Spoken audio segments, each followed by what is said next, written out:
Hello and welcome into another episode of Locked On Wolves. Today on the show, it's the post-game pod from Joan Beringer's coming out party. Already, game one of Summer League.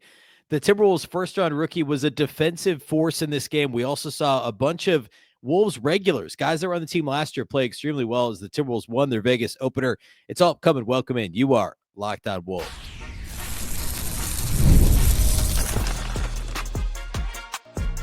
You are Locked On Timberwolves, your daily Minnesota Timberwolves podcast. Part of the Locked On Podcast Network, your team every day. Hello and welcome to the Locked On Wolves podcast, part of the Locked On Podcast Network, your team every day. My name is Ben Beecken. I'm the host of Locked On Wolves. Today's episode is brought to us by Gametime. Download the Gametime app, create an account, and use the code LOCKEDONNBA for $20 off your first purchase. Happy Friday, everybody. Happy weekend. And we'll call it a victory Friday. The Timberwolves won their Vegas opener on Thursday, but it wasn't just because they won. It was because pretty much everyone wanted to play good played really well. And of course, the headliner is their first round pick. The 18-year-old Joan Beringer played phenomenally in his first taste of professional basketball in the U.S. That is, of course, playing professionally overseas last year. But lots of other good stuff to talk about, too. The other guys who were on the Wolves roster last year, we got to see Rocco Zakarski play. That was a bit more of a mixed bag. And a couple of guys that I thought I talked about on yesterday's show that could have a shot to make the roster or a two-way spot, both played well in this game, too. So a lot to get to today on the show. But, of course, we're going to start with Joan Beringer. And that's where we'll go here in just a moment. First, though, a big thank you off the top for making Locked On Wolves your first listen every single day. Of course, this show is free and available everywhere. That includes YouTube as well as Locked On Sports Minnesota. If you want to watch there, you can download the app on either Roku or Amazon Fire TV. All right. Coming into Summer League, we talked a lot over the last few days about like, hey, here's what to look for. And, here's what to key in on. A couple days ago, I focused on the four guys that were already on the Timberwolves roster: Dillingham, TJ Shannon, Jaylen Clark, and then also Leonard Miller. Yesterday, it was some of the other guys. I didn't talk a lot about Zakarski or Beringer because we had talked a bunch about them over the last couple of weeks, and I thought, we're going to see a lot of them. We're going to get to witness all the the scouting reports come to life here in a Timberwolves jersey, albeit a Summer League edition. And I'll tell you what, I don't remember the last time that a Timberwolves rookie has looked this good in their first taste of pro action. And I'm saying all this, understanding it's Summer League, understanding it's one game, the smallest of samples, right? In a weird situation now, of course, playing against, some guys like Misi in the front court, like guys who are NBA caliber type guys, right? So it's not like a complete throwaway either. But evaluating this game for what it is, Joan Beringer was fantastic in this game and exhibited everything that the Timberwolves were hoping that they would get out of him as an 18-year-old. And by the way, it's a 40-minute game in Summer League. He didn't even play. He only played 23 minutes. So it's not like he played. I mean, we saw Shannon and Dillingham each eclipse 30 minutes in this game, and Beringer only played 23 minutes. His line, 11 points, 8 rebounds, 6 blocks, and I swear he had 8 blocks in this game. I'm very confident he had 8 blocks, 2 steals, and an assist. Okay? And also, perhaps just as importantly, only 2 personal fouls, and at least one of them was a little suspect. I mean, like an all-around, just incredible game from Beringer. The things that were most impressive to me, obviously, if you're listening to this, no doubt you saw the clips. You saw people talking about it on X if you weren't able to watch the game. Like the first 2 shots the Pelicans took, he had 2 blocks in the first possession of this game, and then a couple minutes later he had another. He had 3 in like the first 2 minutes of this game, including 2 on the first possession. A couple possessions early, I thought he had some happy feet and pick and roll, fine. But beyond that, like, he was extremely comfortable guarding guys in the post. That's where he got his first 2 blocks was somebody, it might have been Misi, was backing him down, and he got consecutive swats. Very comfortable protecting the rim from the weak side as well. And like the overall feel, which is something I noted after the Timberwolves drafted him, in the wake of the draft, I talked a lot about Beranger's feel for an 18-year-old who, again, I know you've heard this story. He's only been playing basketball for 4 years, and he's 18. And knowing where to be and when, on both ends of the floor, like equally on offense. I mean, there was a play where like midway through the first quarter that TJ Shannon ran a pick and roll, which we'll talk about. TJ Shannon with the ball in his hands ran a pick and roll with Jesse Edwards, who didn't start the game, by the way. Beringer started at the 5. Well, actually, he and Leonard Miller started together. Jesse Edwards, the 25-year-old second-year center who was on a 2A last year and reportedly has already signed his 2A for this year with Minnesota. He came into the game and ran a pick and roll at the top of the circle with TJ Shannon. The Beringer was playing the 4 and just hanging out in the dunker spot and had perfect timing. And Shannon threw a great pass and Beringer got the dunk. And I believe that was his first bucket of the game. For an 18-year-old that has only played for 4 years to have the feel and the timing and the understanding of spacing, and I can't go too early or I'm going to clog the paint for the driver. And if I go too late, the window's not there and the ball handler can get double teamed and I'm stuck under the basket and there's no angle to get me the pass. To understand that all of that, the rhythm of that play from the dunker, it's not an ultra complicated concept. But for him to show the poise and the understanding, the confidence to do it immediately is so impressive. And of course, that's not like the defense is the calling card. Like Beringer, if he were to go out there and play a bunch now, he's not going to score a ton of points. I mean, he scored pretty well in this game. But the defensive feel, the positioning, and I was also very impressed. We know he's athletic and he's long and the whole thing. He is so quick off his feet. To jump off both feet and block a shot. On that very first possession, the first block he got was with his left hand. And then Pelicans recovered. He goes up with his right hand and gets another block. So blocking shots with both hands, jumping off both feet, getting elevation and quickly off his feet. The double jump on rebounds was impressive.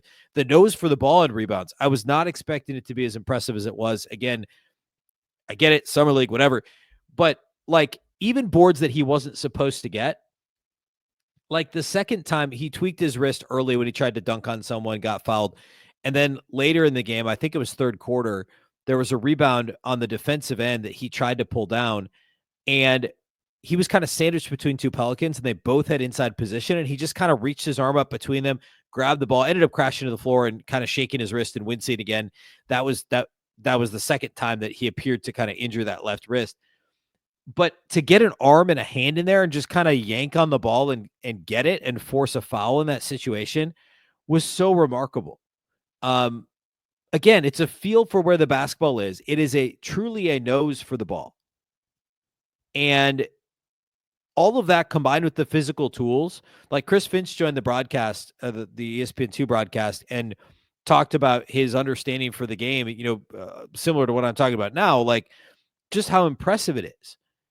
It feels like he's, I'm not about to say like a really old, like 21 or 22, and he's done this for a little while. He's been in college for a while, but like for him to understand where he needs to be and when, there was very few technique things that looked, a little messed up. I mentioned the pick and roll, a bit of happy feet there, but there were a couple times he got switched out onto on the perimeter and he looked fine. And then they were able to switch back. There was maybe a couple of contests he didn't quite get out far enough on, but again, like you want him protecting the paint. That's not a big deal. Like technique wise, there really wasn't much. And his baskets were off offensive rebounds. There were, the lob I mentioned from the dunker spot. So he certainly didn't overextend himself offensively, which I wouldn't expect, but he completely stayed within himself, was even keel. There were a couple of plays where he allowed a shot. There was another where I think he just missed an offensive rebound or maybe committed a foul, and he literally hung his head and like it was, he's an 18-year-old, right? Like it's just a funny kind of response, but otherwise it was like Jaden McDaniel's face the whole game, despite all the blocks and the 6 blocks that he had in this game. He also had one late that Jamal Cain almost got, but it was actually Beringer that ended up with the block. When the game was basically over, but in the final couple of minutes, just a well-rounded game. Very comfortable, apparently, in his first appearance as a NBA pro basketball player stateside here. Very curious to see if this is what we get in every game. Like, I don't want to get ahead of ourselves, but like the feel is very impressive. And, it's just, I don't know how else to say it. Like, it's just beyond what you would expect. And his ability, the nose to block shots, like the block rate. I mean, You just look at the box score. Dude blocked 6 shots, and I swear he blocked 8. I mean, the Pelicans only got up 77 shots. So, like, his block rate in this game was like 9%. And actually, if they credit it, I for sure think he should have at least 7. It's like a 10% block rate. And then you want to add in what Leonard Miller had 4. The Timberwolves as a team had 12 blocks. So 77 of the Pelicans shots, they attempted 77 shots. 12 of them were blocked, and half of those were blocked by Beringer. Incredible stuff. I want to talk about a couple of other guys, kind of unsung guys you may not be expecting that if you listen to yesterday's show, you know who I was looking out for, and they both played well. But next, we got to talk Jaylen Clark. We got to talk Rob Dillingham. We got to talk TJ Shannon. We'll also talk a little Leonard Miller and talk about what they did in their summer league debut for this season. We'll do all that here next.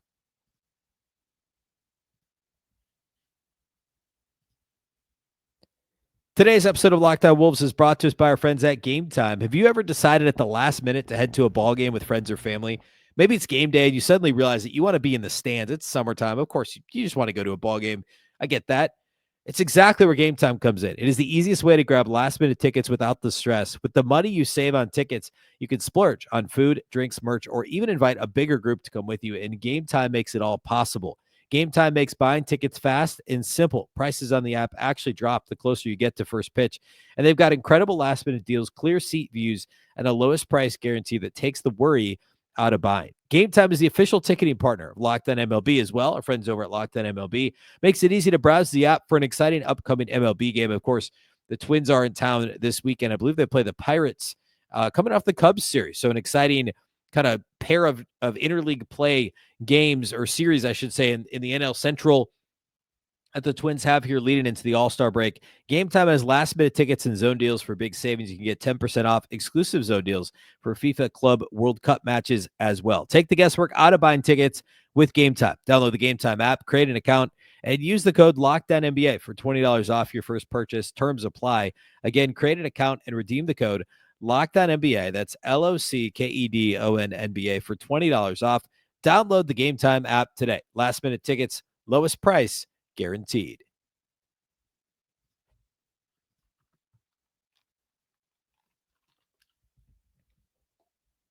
Okay.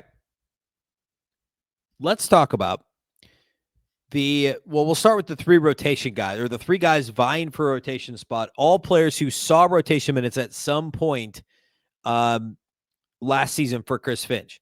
We'll start with Rob Dillingham. Of course, 8th overall pick last year. Fans clamoring for him to get an opportunity. Supposed to be the successor to Mike Conley. Only had, a dozen, maybe 15 games with rotation minutes last year. And I think only started 1 game. I said coming to the summer league, I talked about this on Thursday's show. I thought that Dillingham had to show an improvement in his overall feel and playmaking on the offensive end of the floor. I was less concerned about the defensive end of the floor. This was actually 2 shows ago, so Wednesday's show. Defense is obviously important, but I thought he competed pretty well there last year, and we know he can shoot whether or not he makes shots in the summer league. He's a good shooter, and he did make shots in this game, by the way. Can he run the offense? Last season, he had the highest turnover rate on the team, and it wasn't close, and he was 3rd in usage, believe it or not, behind, and again, a rate-based stat. Obviously, he didn't play a lot, but a rate-based stat behind only Anthony Edwards and Julius Randle, your 2 stars, guys who are multiple-time All-Stars and All-NBA guys who score. Like, they're your 2 leading scorers. The 3rd player in usage rate was Rob Dillingham. And again, highest in turnover rate. So, can he run a team? That was the question coming into summer. And I don't really care that much about the numbers. I don't care about the shooting percentage. And sure enough, I mean, he was high volume and pretty low efficiency in this game. Dillingham's line was 15 points on 14 shots. He was 1 of 8 on 2-point attempts in this game. A lot of mid-range. Dillingham very rarely got into the paint in this game. That was my only real concern. I actually had in my notes that early in the game, like very early, as Beringer was dominating on the defensive end, I thought Dillingham's feel looked kind of off. I didn't think he looked comfortable. There was a possession very early in the game where he passed the ball. I don't remember who it was to, on the left side. He was like on the left, like above the break. He passed the ball to basically the next pass to his right. So pretty much like the left wing. And instead of cutting, which would have been the right move to clear that side of the floor, to create some dimension to the offense and maybe even get a pass. I don't know that he would have in that situation. It's more to clear that side of the floor. He didn't. He just kind of lingered. And that allowed the Pelicans to kind of stay in front and stay really in their kind of shell defensively. And it just like that to me was a clear lack of feel. And I don't think it was intentionally lazy. I think it was just, I really want the ball back and I want to run the offense. I want to stay at the top of the floor. But the right move was you passed it and now you got to cut. You got to relocate. But instead he just kind of hung out and the spacing was bad. 2 possessions later, though, he had a tough 2-point jumper that he hit for an and one. A few possessions after that, he hits a 3. At some point, he hit had a 4-point play. The shot making is there. And actually, the only 2-point field goal he made in this game was that and one jumper that he took, which was actually not a great shot. And the handle looks great. Just you don't have to do that, So I actually overall thought Dillingham played pretty well. The second quarter especially was fantastic. He had a couple of great passes to Leonard Miller in open floor situations where there was one it was like almost in football where somebody's crossing the middle of the field and you wait till the second window. And they're playing a zone. You don't hit the first window, you hit the second window. That's kind of an in the weeds football reference, but that's pretty much what this was in an open floor situation. You don't want to hit the big. I know Leonard Miller's a point forward, so he's not really a center, so he can dribble and everything, but you don't really want to hit him 20 feet from the basket in the open floor when you're on the wing and he's cutting. You might as well have him clear your defender and pass it on the other side and hit him at 6 feet from the basket so he can go up and score. A few possessions later, same deal. A hit-ahead pass in transition. The overall passing was great. There were some good lookaways in the half court that showed some patience for Rob Dillingham. He finished with 6 assists. He also had 7 turnovers. So again, high usage, 6 assists, 14 shot attempts, high turnover rate, 7 turnovers. So it was a lot more of the same from Rob Dillingham. I did think that a couple of those passes were, I don't want to call them next level because they weren't next level passes, but they were maybe a half level beyond what we saw from him on a regular basis last season. I thought it was more of the same, and I don't necessarily mean that in a bad way. I think it's more about getting reps and earning trust, and the 7 turnovers are not really the way to do that. He struggled a little with some pressure from the Pelicans around the timeline. He wasn't the only one that early in the game, especially. By the way, the Pelicans the summer league team coached by Corey Brewer, which I didn't realize that was happening until partway through the game. And I was like, oh, that's Corey Brewer coaching the Pelicans. Of course, a Timberwolves lottery pick, multiple stint Timberwolf, an assistant coach for Willie Green on the Pelicans staff, but great to see him. And that team the Pelicans did. They played hard. They played frenetically, like a team full of Corey Brewers was kind of the idea there. Or maybe not surprising that's what they looked like given their head coach. But I thought the Dillingham's game, it was certainly a mixed bag, but I felt good about it overall. Again, I'm not worried about the shooting, the shot selection to go 1 of 8 from 2 and almost all of them being mid-range jumpers. That's going to get cut up and he's going to be shown that by the coaches. Hey man, just get all the way into the paint or dump the pass off to a big or kick it back out to the perimeter, live to fight another day. And don't shoot a crazy double clutch mid-range jumper. Dude's talented, and I thought his in-game interview was really good. I thought he said a lot of great things and clearly understands what the role is ahead for him. The goal is really for him this year as well, to fit in, but also improve at running the team. He talked about that. So overall, I thought a pretty good Dillingham performance despite the 7 turnovers. TJ Shannon was fantastic in this game. Couple of rocky decisions early, and the shooting wasn't great. 2 of 9 on 3. He was 4 of 5 on 2s, though. Had a massive dunk late in the game. Couple nice open floor buckets as well. 9 assists and only 3 turnovers. I don't want to get over the moon about his playmaking. It's one game, but that is another thing I talked about 2 days ago on this show was, hey, look, what can TJ Shannon do in the half court? Or can we see him do more in the half court than what he was asked to do last year? And I didn't expect him to facilitate as much. It was mostly what can he do scoring wise in the half court? Well, guess what? Dude ran some pick and roll in this game and it looked pretty good. I mean, 9 assists to 3 turnovers for a guy that did not initiate offense at Illinois. He was just I'm going to score. I'm going to tear in transition. I'm going to score a little bit. I'm going to bomb threes from 30 feet, basically. in the half court, or I'm going to shoot threes in transition. I'm going to dunk on guys. But he wasn't operating in pick and roll with the Illini. He didn't do that at all last year. He wasn't asked to do it. But the Wolves gave him the keys in this game a little bit, and he played team high 31 minutes, 31 and a half minutes. And again, 9 assists, 3 turnovers, 6 boards as well, 20 points on 14 shots because he got to the line 3 times, made all 6 of his free throws. He was probably the best all-around player on the floor in this game, doing it on both ends. I thought the defense was good. Very impressive stuff from TJ Shannon. And like right now, he feels pretty plug and play for Nickeil. He's not going to be the defender, I don't think. Maybe he can be. I don't think he will be from day one, but there's certainly more scoring upside than with Nickeil Alexander-Walker. There's also, it's going to be a roller coaster though. So, but if he can do any of that initiating stuff, like look out. I mean, he's just going to get those 25 minutes and Rob Dillingham's still not going to be in the rotation. I don't think that's actually going to happen, but like that's what this looked like, was just a really comfortable TJ Shannon.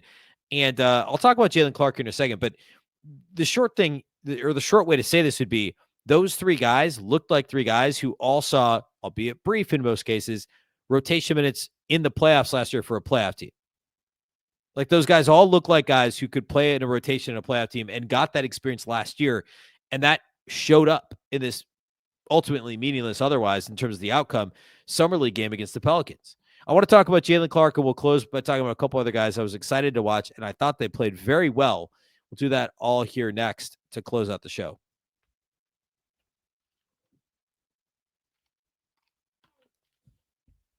Okay, Jaylen Clark. Jaylen Clark was good in this game, especially good defensively. He only had 8 points on 11 shots, missed all 5 of his threes. The thing I did say 2 days ago that I wanted to see from Jaylen Clark in this game, or over the course of summer league, I should say, is the shooting for real? And I realized I said I don't care about the shooting numbers with Dillingham. That's because we know Dillingham can shoot. And ultimately, if Jaylen Clark goes 1 for 18 from 3 in summer league, is that a big deal? Not really. But because he shot above what everyone expected last year, 43%, he had under 90, I think it was like 80-something shot attempts in the regular season last year 3-point attempts in the regular season for Minnesota. I don't think he's a 40+% 3-point shooter. But I wanted to see the confidence. I wanted to see the form. I wanted to see the release in summer league. And the shot actually looked good. I think he had 2 in and outs of his 5 shot attempts from 3. He was 0 for 5 on threes. I don't think that proves that the shooting's not real. It's one game. And I thought the release looked good. I thought the confidence was good. I thought, a couple of those in and outs easily could have stayed down. And if he goes 2 for 5, we're like, that's 40%. Maybe it is real. So I don't want to overreact to that. But that's something to keep an eye on. I thought offensively overall, like it's kind of what you'd expect. It's a bit rough. It's a bit rocky, but he dominated defensively, especially for a stretch. I think it was second quarter, like late first half, where like for a minute, it was like, wait a minute. I feel like I'm watching an elite NBA perimeter defender play a poor guy in a D1 college team. Like that's what this looked like, picking pockets and forcing jump balls and prompting offensive fouls from the Pelicans backcourt. Like there was just a stretch where he was a terror. And he did that last year in the regular season too, a few times, where it was just like, all right, you got to know where Jaylen Clark is because dude's going to steal the ball from you. He's going to draw an offensive foul. He's going to, in this game, he tried to throw it off the backboard and dunk, and thankfully was able to corral it after his toss off the backboard to himself, also hit the rim and was almost a disaster, but ended up scoring. A solid Jaylen Clark game. It was exactly what you'd expect. Great defense, rocky offense, good rebounding, good nose for the ball, played hard, like what you would expect. So really, Jaylen Clark and Rob Dillingham were basically the same guys they were last year. TJ Shannon showed a bit more. Leonard Miller, for what it's worth, really good. Tied TJ Shannon for a team high 20 points. I thought the offensive glass activity was good. He only had 2 offensive boards, but I feel like he was more involved. Getting 9 boards in under 28 minutes is good. 0 of 6 on threes, but guess what? He was 9 of 11 on twos. Active in the paint. Good decision-making overall. He had 4 blocks, 2 steals. I was very impressed with him. He did have 6 fouls in this game. Remember, you need to commit 10 personal fouls to foul out in summer league in a 40-minute game. I thought Leonard Miller was solid, and I'm excited to watch more of him in summer league. Now, he was good in summer league last year too. How will that translate? But I thought he made a case to have a shot this year at filling the quote-unquote Luka Garza role at the end of the bench. Rocco Zikarsky, I'm not yet to the two guys I'm excited to talk about, so just wait. Rocco Zikarsky played only 4 minutes in this game, and I thought he looked a little slower than I was expecting, given some of the clips I saw. But again, the speed of Summer League is crazy. A lot of athletes out there, dudes trying to win jobs, guys playing really hard. Zikarsky looked a couple steps slow. 2 rebounds in 4 minutes. Almost had a couple of blocks, but didn't. Had a dunk. Looked fine. There's gonna be a big learning curve, no doubt. And so there's not a whole lot to say there. Other two-way guys, Jesse Edwards, we talked about a little bit. I thought he was fine. 1 block, 7 points on a perfect 3 of 3 shooting from the field. Only 1 rebound in 15 minutes, which isn't great. I'm not the biggest, I haven't been super impressed with Jesse Edwards. Last year, Summer League, a little bit of G League time, very little garbage time with the Wolves. And, I think he's a guy, decent feel, pretty good shot blocker. He's got to rebound better. The nose for the ball is just okay. And some of those he's a little stiff offensively. There's some stuff that has to get worked out there, but he was fine. Tristan Newton didn't impress me much. In fact, you know who I do want to talk about that outplayed him? Amari Bailey and Jamal Cain. And those are the 2 guys I talked about on yesterday's show. If you listen to Thursday's show, I said there are 2 guys that I'm excited to watch that have a shot to push for the Wolves' 3rd and final 2-way spot. Could they take it from Tristan Newton, who has not yet signed his qualifying offer? Or could one of them even push for a actual roster spot? They both impressed. Jamal Cain is an NBA player. I mean, he's played he was on the roster for the Heat when they went to the finals several years ago. He played for Charlotte last year, but he's not I think he's only 25 still, if I'm not mistaken. I'm going to look it up real quick. He's 26. He's an NBA player. If you just want a depth guy that can do a little bit of everything, the way I described him on the show yesterday was a jack of all trades. He does kind of everything decently well and nothing great, but he was really good defensively in this game. And that a lot of the scouting reports for him were, the defense is a bit spotty. He was locked in. So if it's an effort thing, he gave the effort in this game. The length is good. It plays. He's got a crazy wingspan for his size. He made his only 3-point attempt, 3 for 4 shooting from the floor, 7 points on 4 shots, 3 boards, an assist in this game. And active, looked like he knew where to be all the time.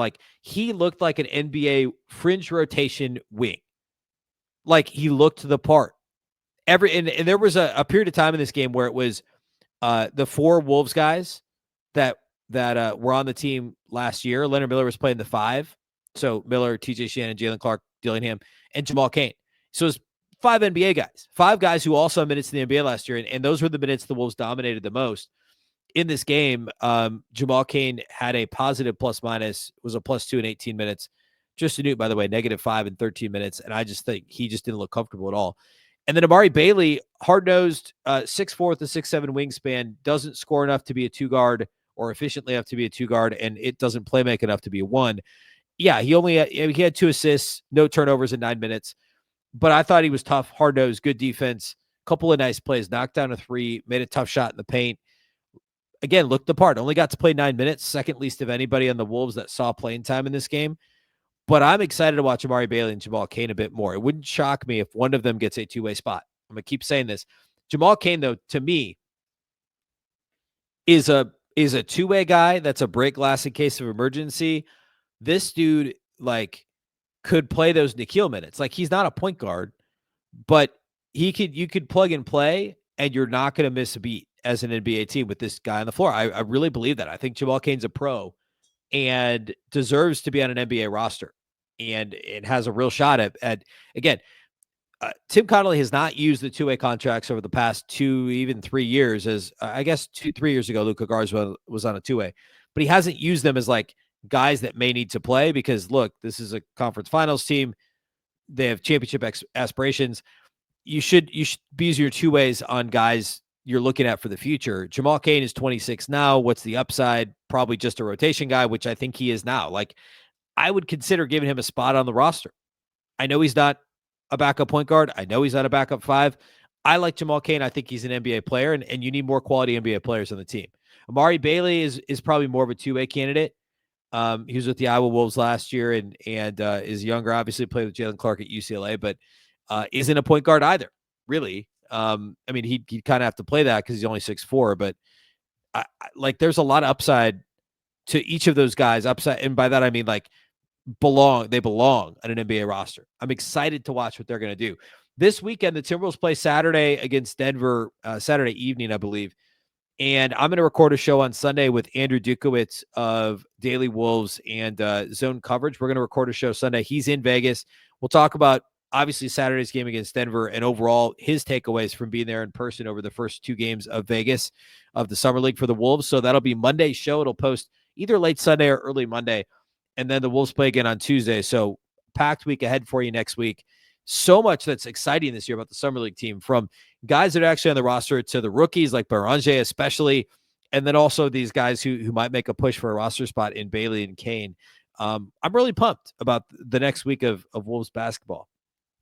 That's all I got for you today here on the show. Big thank you for making Locked On Wolves your first listen every single day. Of course, this show is free and available everywhere. That includes YouTube as well as all of your favorite audio platforms. Wherever you like to listen to podcasts, you can find Locked On Wolves. You can also watch on the Locked On Sports Minnesota app on both Roku and Amazon Fire TV. And a reminder that for your second listen, you can find the Locked On NBA podcast where there is no offseason. Doug, Matt, and Hayes keep you up to date on contract negotiations, rumors, and everything you need to be the most informed NBA fan. Find Locked On NBA on YouTube or wherever you listen to podcasts, part of the Locked On Podcast Network, your team every day. Of course, the Locked On Wolves podcast is also part of that very same Locked On Podcast Network. Remember, the Locked On Network is your local experts on all the biggest stories. Once again, I'm Ben Beecken. This is the Locked On Wolves podcast. We'll catch you next time.